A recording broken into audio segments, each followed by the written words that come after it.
lost tonight. So watch me bring the fire, set the night light. Selamat pagi ibu-ibu, apa kabar semuanya? Perkenalkan, nama saya Indah Monida. Saya mahasiswa keperawatan dari Stikes Kendal. Tujuan saya di sini akan melakukan penyuluhan kesehatan tentang pentingnya personal hygiene pada ibu nifas. Tahukah ibu-ibu, kematian pada masa nifas merupakan salah satu penyebab utama kematian ibu di negara berkembang. Sebelum saya masuk ke materi, di sini saya akan menjelaskan sedikit mengapa saya melakukan penyuluhan kesehatan tentang pentingnya personal hygiene pada masa nifas. Baik, banyak ibu nifas yang tidak tahu cara bagaimana menjaga kebersihan dirinya, terutama pada daerah genitalia. Ibu hanya menjaga kebersihannya sesuai dengan kemampuan dan pengetahuannya, dengan cara menghindari rasa sakit dan takut jahitan antara anus dan vagina robek, sehingga ibu hanya sekedar membersihkannya tanpa memperdulikan cara vulva hygiene yang baik dan benar, sehingga penyembuhan luka menjadi lambat, lebih dari 6 hari. Luka dinyatakan sembuh apabila luka kering, tidak ada kemerahan, tidak ada pembengkakan, jaringan menyatu dan tidak nyeri ketika duduk dan berjalan. Penyembuhan luka perineum yang lama akan meningkatkan risiko terjadinya infeksi pada masa nifas. Maka dari itu, untuk meningkatkan pengetahuan ibu nifas, saya melakukan penyuluhan kesehatan ini. Baik, untuk mempersingkat waktu, langsung saja ya ibu-ibu, saya akan masuk ke dalam materi. Baik, yang pertama yaitu pengertian masa nifas. Dalam bahasa Latin, waktu tertentu setelah melahirkan anak ini disebut puerperium, yaitu dari kata puer yang artinya bayi atau paraus melahirkan. Puerperium berarti masa setelah melahirkan. Masa nifas merupakan masa yang memerlukan asuhan yang efektif dan optimal terhadap 3 hal penting di dalamnya, yaitu pengecilan rahim, kekentalan darah, dan proses menyusui. Tahapan atau perubahan-perubahan yang terjadi pada masa nifas haruslah diketahui dengan jelas. Untuk selanjutnya yaitu tahapan dalam masa nifas. Yang pertama yaitu immediate postpartum atau masa segera plasenta lahir sampai dengan 24 jam. Yang kedua yaitu early postpartum atau puerperium dini, yaitu suatu masa di mana pemulihan dari organ-organ reproduksi selama kurang lebih 6 minggu. Dan yang ketiga yaitu late postpartum atau remote puerperium, yaitu waktu yang diperlukan untuk pulih dan sehat kembali dalam keadaan sempurna. Untuk selanjutnya yaitu pengertian dari apa itu personal hygiene. Baik, personal hygiene berasal dari bahasa Yunani yaitu personal yang artinya perorangan, dan hygiene yang berarti sehat. Personal hygiene adalah suatu tindakan untuk memelihara kebersihan dan kesehatan seseorang untuk kesejahteraan fisik dan psikis. Penanganan kebersihan diri yang tidak benar dan tidak higienis juga dapat mengakibatkan tumbuhnya mikroorganisme secara berlebihan dan akhirnya mengganggu fungsi alat reproduksi. Nah, untuk selanjutnya yaitu apa sih tujuan dari personal hygiene pada ibu nifas? Untuk yang pertama yaitu meningkatkan derajat kesehatan seseorang, yang kedua memelihara kebersihan diri seseorang, untuk yang ketiga memperbaiki personal hygiene yang kurang, yang keempat mencegah infeksi pada bagian alat reproduksi, yang kelima yaitu meningkatkan percaya diri. Nah, selanjutnya yaitu perubahan fisiologi dan psikologi yang dialami pada ibu nifas. Untuk yang pertama yaitu perubahan fisiologi, yaitu yang pertama perubahan pada sistem reproduksi, di mana terdapat perubahan pada vagina dan perineum. Di sini kondisi vagina setelah persalinan akan tetap terbuka lebar, ada kecenderungan vagina mengalami bengkak dan memar, serta nampak ada celah antara fitus vagina. Selanjutnya yaitu perubahan pada cervix uteri. Perubahan yang terjadi pada cervix uteri setelah persalinan adalah menjadi sangat lunak, kendur, dan terbuka seperti corong. Korpus uteri berkontraksi, sedangkan cervix uteri tidak berkontraksi, sehingga seolah-olah terbentuk seperti cincin pada perbatasan antara korpus uteri dan cervix uteri. Selanjutnya yaitu perubahan pada uterus. Perubahan fisiologi pada uterus yaitu kembalinya uterus pada keadaan sebelum hamil, baik ukuran, tonus, dan posisinya. Proses involusio juga dijelaskan sebagai proses pengecilan ukuran uterus untuk kembali ke rumah pelvis sebagai tahapan berikutnya dari proses recovery pada masa nifas. Untuk yang kedua, perubahan sistem pencernaan, di mana setelah mengalami rasa lapar dan haus akibat banyak tenaga yang terkuras dan juga stres yang tinggi karena melahirkan bayinya, tetapi tidak jarang juga ditemui ibu yang tidak mengalami nafsu makan karena kelelahan melahirkan bayinya. Jadi di sini pada ibu nifas itu akan mengalami perubahan sistem pencernaan.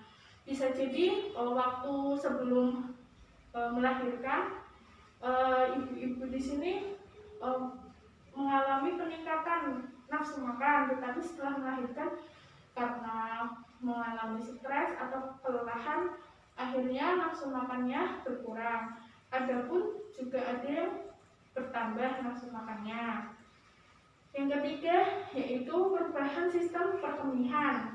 Perubahan pada sistem perkemihan termasuk terjadinya diuresis setelah persalinan terjadi pada hari kedua sampai ketiga postpartum. Tetapi seharusnya tidak terjadi disuria. Hal ini dapat disebabkan karena terjadinya penurunan volume darah yang tiba-tiba selama periode postpartum. Jadi ibu-ibu sekalian, pada ibu nifas ini akan terjadi perubahan sistem perkemihan, yaitu seperti sistem buang air kecilnya ya ibu-ibu. Nah, yang selanjutnya yaitu ada fase adaptasi psikologi pasca melahirkan. Yang pertama yaitu taking in test atau perilaku dependent, di mana ibu-ibu mengharapkan pemenuhan kebutuhan dirinya dapat dipenuhi oleh orang lain. Di sini pada tahap ini mungkin suami ataupun keluarga dan tenaga kesehatan yang akan menolong.